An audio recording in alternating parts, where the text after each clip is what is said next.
Assalamu alaikum and a very welcome to all of you in this YouTube channel Kashmir Teaching Diary. Let us today we get started with the next video lecture of class 10th, and for today our topic is romantic imagination and national feelings.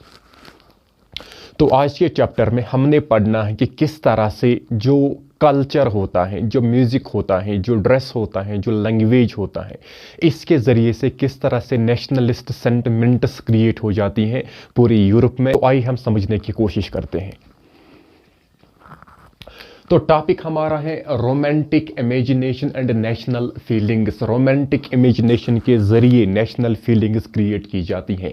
तो यहाँ पर कहा जाता है nationalism did not come only about through Wars and territorial expansion.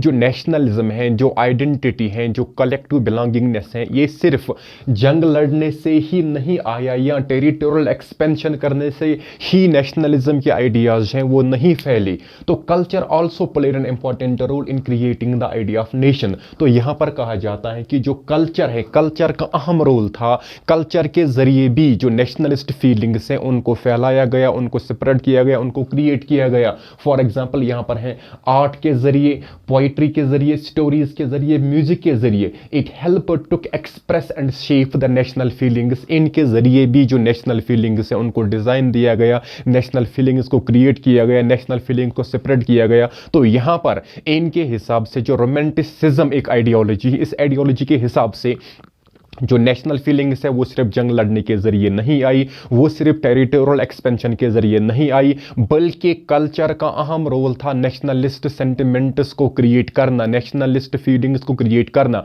For example art के जरिए, for example poetry के जरिए, फॉर एग्जांपल कल्चर के जरिए, फॉर एग्जांपल स्टोरीज के जरिए क्रिएट की गई नेशनल फीलिंग्स। और जिस नेशनल फीलिंग्स का एंड रिजल्ट ये निकलता है कि नेशन स्टेट क्रिएट हो जाता है। तो रोमांटिसिज्म हम यहां पर समझने की कोशिश करेंगे कि रोमांटिसिज्म जो आइडियोलॉजी है ये हमें क्या समझाता है। It is an ideology why culture and ideas are focused upon to create a form of nationalist sentiments. Romanticism एक वो आइडियोलॉजी है जिसके जरिए कल्चर को लिया जाता है और आइडियाज को लिया जाता है, प्लेज, पोइट्रीज को लिया जाता है, जिसके जरिए फोकस किया जाता है कि किस तरह से नेशनलिस्ट सेंटिमेंट्स वाया कल्चर हम अगर करेंगे, वाया आइडियाज जो नेशनलिस्ट सेंटिमेंट्स हैं, जो नेशनलिस्ट सेंटिमेंट्स के आइडियाज हैं, उनको किस तरह से कल्चर के साथ इंटीग्रेट करके फ्लोरिश किया जाए और कंसेप्ट ऑफ नेशन स्टेट, ताकि concept of nation state emerge हो जाए। आप जो ये रोमांटिक आर्टिस्ट्स थे एंड पोइट्स थे, they generally criticised the glorification of reason and science and focused instead on emotions, intuitions and mystical feelings. अब romantic artists जो थे, जो पोइट्स थे, क्रिटिसाइज करते थे कि जो theory on the base of reason and science है, इसका मतलब है कि हमारे पास टेक्नोलॉजी है, इंडस्ट्रियल रेवोल्यूशन आया था, उसके जरिए हम टेरिटोरियल एक्सपेंशन कर सकते थे, हम ज्यादा से ज्यादा हथियार बना सकते थे, जंग लड़ सकते थे, अपनी पोटेंशियल को इंक्रीज कर सकते। लेकिन ये इस टेंडेंसी को यहां पर क्रिटिसाइज कर रहे हैं। ये कह रहे हैं कि हमने रीजन और साइंस पर ही यहां पर बात नहीं करनी है, बल्कि लोगों को हमने यहां पर जोड़ना है, उनके कल्चर को हमने यहां पर देखना है, उनके कल्चर के जरिए उनको कलेक्टिव आइडेंटिटी देखनी है, ताकि हम एक नेशन स्टेट को यहां पर क्रिएट कर सके, ताकि हम यहां पर नेशनल फीलिंग्स को ज्यादा से ज्यादा फैला सके। इसका मतलब ये हुआ कि इन्होंने वॉर, टेरिटोरियल एक्सपेंशन की जो थ्योरी थी उसको यहां पर क्रिटिसाइज किया था और कहा था कि हमने लोगों के इमोशंस पर फोकस करना है, लोगों की जो अपनी फीलिंग्स उन पर फोकस करना है, उसके हिसाब से फिर उनको एक कल्चरल आइडेंटिटी देनी है और फिर उनके कल्चर को ही एज ए टूल मानकर हम उनको एक नेशनल आइडिया देंगे, हम उनको एक नेशनल आइडेंटिटी देंगे और फाइनली जो इमर्ज हो जाएगा in the shape of a nation state. Their effort was to create a sense of shared collective heritage। तो इनका मकसद यहां पर था कि लोगों का जो कलेक्टिव हेरिटेज है, लोगों का जो सिंगल कोई एक टूल है जिसके जरिए इनको आइडेंटिटी मिलती है, जिसके जरिए इनको आइडेंटिटी मिल रही है। फॉर एग्जांपल इनका कल्चर, फॉर एग्जांपल इनके लोकल सॉन्ग्स, फॉर एग्जांपल इनके लोकल पोइट्रीज, फॉर एग्जांपल इनके लोकल जो स्टोरीज हैं, फॉर एग्जांपल इनका जो अपना पास्ट था, जो कि सिंगल पास्ट था, था, जो कॉमन पास्ट था, उसी को यहाँ पर as a tool of nationalist sentiment हमने यहाँ पर लेना है, and common culture past as the base of उसके जरिए ही हमने, और इनका जो कॉमन कल्चर रहा है उसी को यहाँ पर टूल मानते हुए हमने इनकी नेशनल आइडेंटिटी यहाँ पर इनको देनी है। तो इन शॉर्ट हम ये कहेंगे रोमांटिसिज्म एक आइडियोलॉजी है जो बेस्ड है कि जो काम करती है on the base of culture, on the base of dance, on the base of short stories, on the base of poetry, on the base of song, उनको एज ए टूल लिया जाता है और फिर उसके बाद नेशन की जो आइडियाज है उनको सेपरेट किया जाता है। और रोमांटिक आर्टिस्ट्स और पोइट्स जो थी क्रिटिसाइज करते हैं system of reason and science. ये कहते हैं कि हथियार की बलबूते पर, पोटेंशियल के बलबूते पर, सुपर पावर के बलबूते पर, हमने टेरिटोरियल एक्सपेंशन के बलबूते पर हम यहां पर नेशन स्टेट को क्रिएट नहीं कर सकते, बल्कि लोगों का जो कॉमन हेरिटेज है, लोगों की जो कल्चरल आइडेंटिटी है, उसको एज ए टूल मानते हुए हमने एक नेशन स्टेट को एक पहचान देनी है। आइडियाज ऑफ, जो यहां पर आइडियाज ऑफ जॉन गॉटफ्राइड हर्डर एक रोमांटिक आर्टिस्ट है, तो इसके क्या आइडियाज थे, ये किस तरह से नेशनलिस्ट आइडियाज को स्प्रेड करना चाहता था, आइए हम ये समझने की कोशिश करते हैं।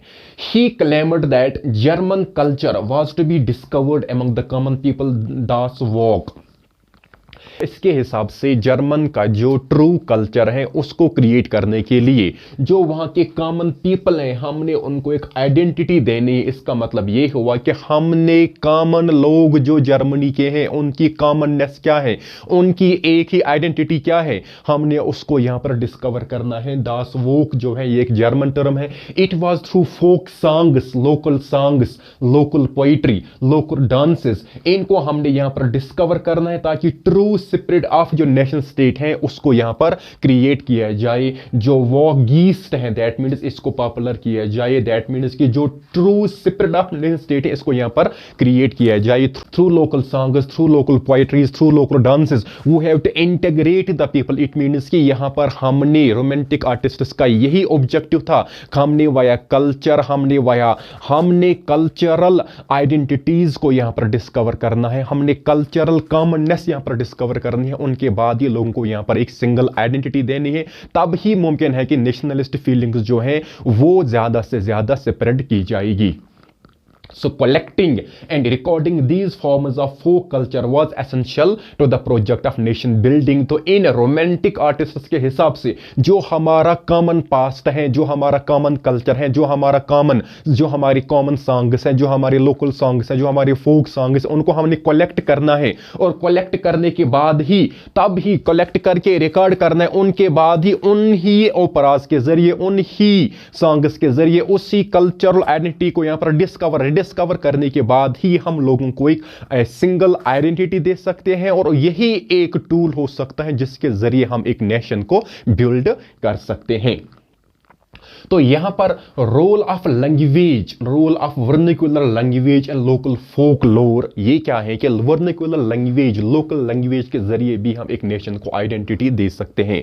इसके जरिए क्या हो सकता है, it helpful in recovering the ancient national spirit. जो लोकल लैंग्वेज होती है, जिसे हम देसी लैंग्वेज कहते हैं, वर्निकुलर लैंग्वेज, इसके जरिए हमारा जो पास्ट होता है उसे हम रिडिस्कवर कर सकते हैं, उसे हम दोबारा से जिंदा कर सकते हैं। फॉर एग्जाम्पल इससे क्या होता है, मोस्ट इंपॉर्टेंटली वर्निकुलर लैंग्वेज से क्या होता है, it is important to carry the modern message to large audience who are mostly illiterate. Vernacular language को रिडिस्कवर करके उन लोगों तक नेशनलिस्ट आइडियाज को पहुंचाना आसान होगा जो लोग किसी वजह से पढ़ लिख नहीं सके, या जो लोग इलिटरेट हैं, जिन तक नेशनलिस्ट फीलिंग्स को पहुंचाना बहुत ज्यादा मुश्किल लग रहा है नेशनलिस्ट्स को। तो उनके लिए एक टूल है, एक रास्ता है रोमांटिक आइडियोलॉजी के हिसाब से कि वर्निकुलर लैंग्वेज को डिस्कवर किया जाए और वर्निकुलर लैंग्वेज में ही नेशनलिस्ट आइडियाज को ज्यादा से ज्यादा स्प्रेड किया जाए। तो यहां पर हमें एग्जांपल दी गई है, example of Poland.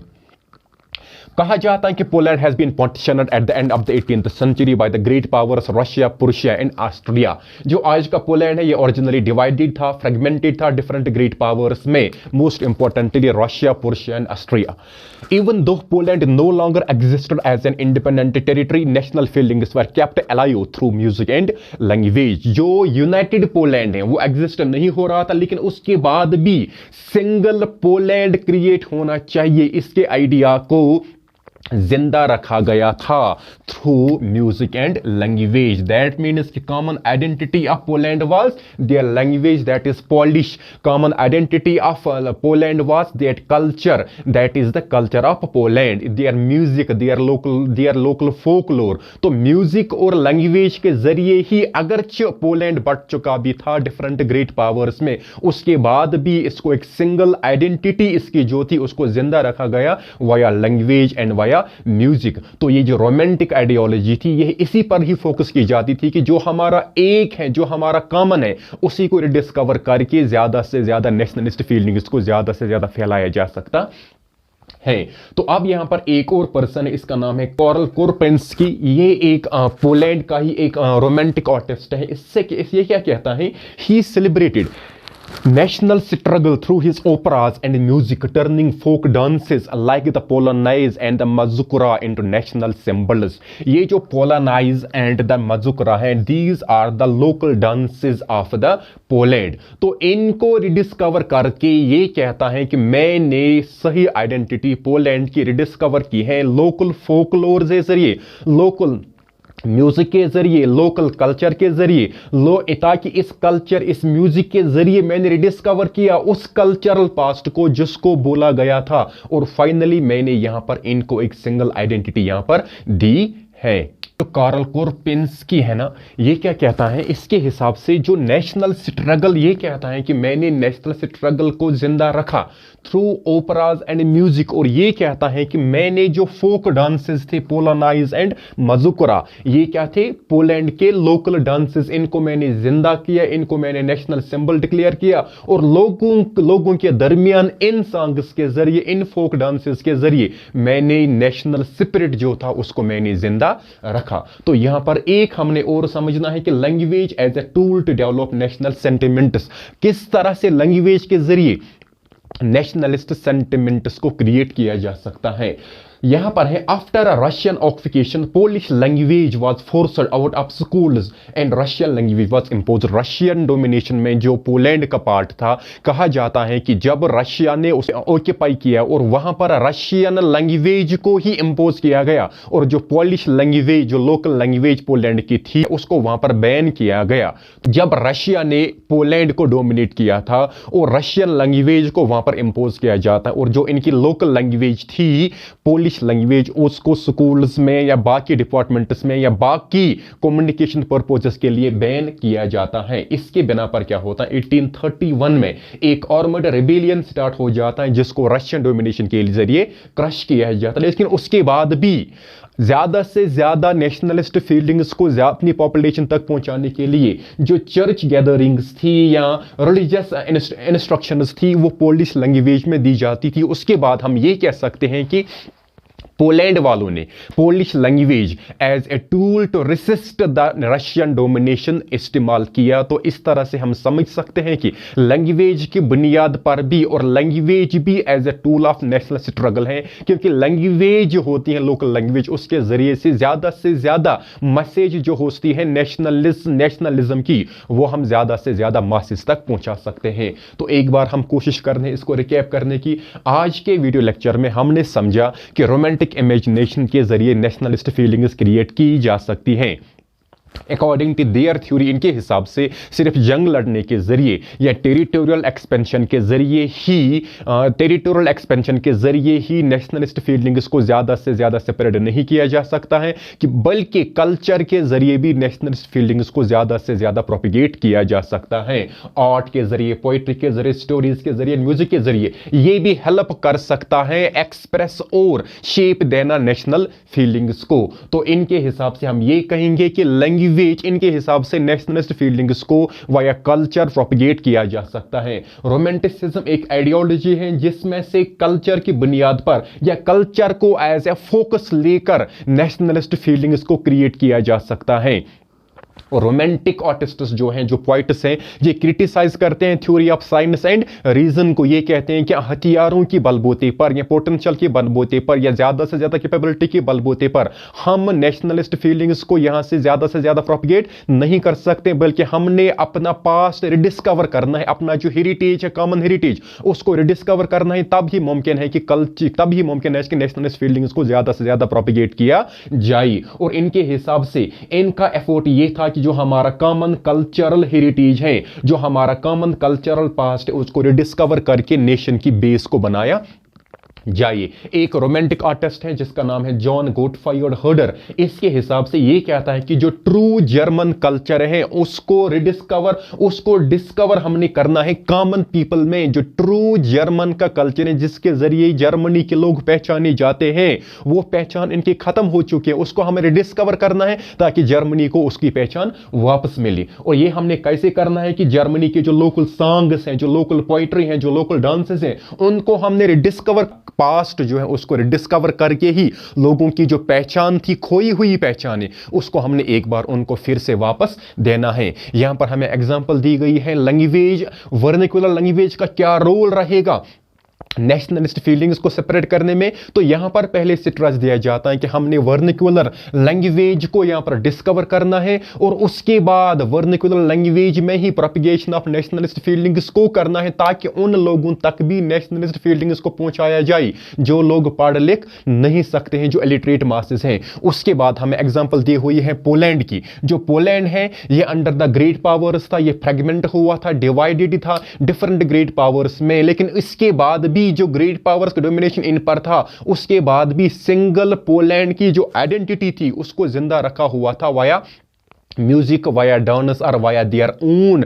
Single language, that was their identity, that is the Polish language. उसके बाद एक एग्जांपल है कार्ल कोरपेंस्की जी। ये जो कार्ल कोरपेंस्की है, ये एक पोलैंड का जो रोमांटिक आर्टिस्ट है। इसके हिसाब से ये कहता है कि मैंने नेशनल स्ट्रगल को सेलिब्रेट किया through his own operas and music. ये मैंने कैसे किया कि जो फोक डांसेस थे of the Poland, Polonaise and Mazurka, इनको मैंने नेशनल सिंबल्स डिक्लेयर किया। इसका मतलब है कि मैंने डिस्कवर किया पोलैंड का जो अपना खोया हुआ कल्चर था, पोलैंड की जो अपनी आइडेंटिटी थी, उसको डिस्कवर किया और फाइनली पोलैंड के इसको डिक्लेयर किया as a symbols of the Poland. उसके जरिए से नेशनलिस्ट फीलिंग्स को मैंने क्रिएट की। और उसके बाद यहां पर दूसरी एग्जांपल है कि लैंग्वेज किस तरह से एज ए टूल हो सकता है नेशनलिस्ट फीलिंग्स को डेवलप करने का। एग्जांपल दी हुई है फिर पोलैंड की। पोलैंड जो था अंडर द रशियन डोमिनेशन था और रशियन ने प्रोक्लेमेशन पास किया हुआ था, जिसके हिसाब से रशियन लैंग्वेज इंपोज की गई थी पूरी पोलैंड में, और बाकी जो पोलिश लैंग्वेज थी उसको वहां पर रेस्ट्रिक्ट, उसको वहां पर बैन किया गया था for all the communication purposes. And यहां पर कलर्ज, इस बिना पर वहां पर 1831 में एक आर्म्ड रिबेलियन हुआ था, जिसको यहां पर क्रश किया गया था रशियन डोमिनेशन के जरिए। लेकिन उसके बावजूद भी जो कलर्जी क्लास था वो नेशनलिस्ट फीलिंग्स को सेपरेट करते थे थ्रू दिस पोलिश लैंग्वेज। जो रिलीजियस गैदरिंग्स होती थी या इनके जो सरमनीज होते, रिलीजियस गैदरिंग्स होती थी, या हम कहेंगे जो रिलीजियस इंस्ट्रक्शन होती थी, उन गैदरिंग्स में पोलिश लैंग्वेज का इस्तेमाल करके नेशनलिस्ट फीलिंग्स को सेपरेट किया जाता था। तो इस तरह से language as a tool to resist the Russian domination यहां पर पोलैंड में हमें देखने को मिलता है। तो ये कुछ हमने समझा आज के इस वाले वीडियो लेक्चर में, जिसमें हमने रोमांटिक नेशनलिस्ट आइडियोलॉजी पढ़ी, रोमांटिसिज्म पढ़ा, किस तरह से अपना एंशंट जो हमारा है उसको रिडिस्कवर करके हम किस तरह से अपनी नेशनलिस्ट फीलिंग्स को क्रिएट कर सकते हैं। ये कुछ हमने पढ़ा आज के वीडियो लेक्चर में।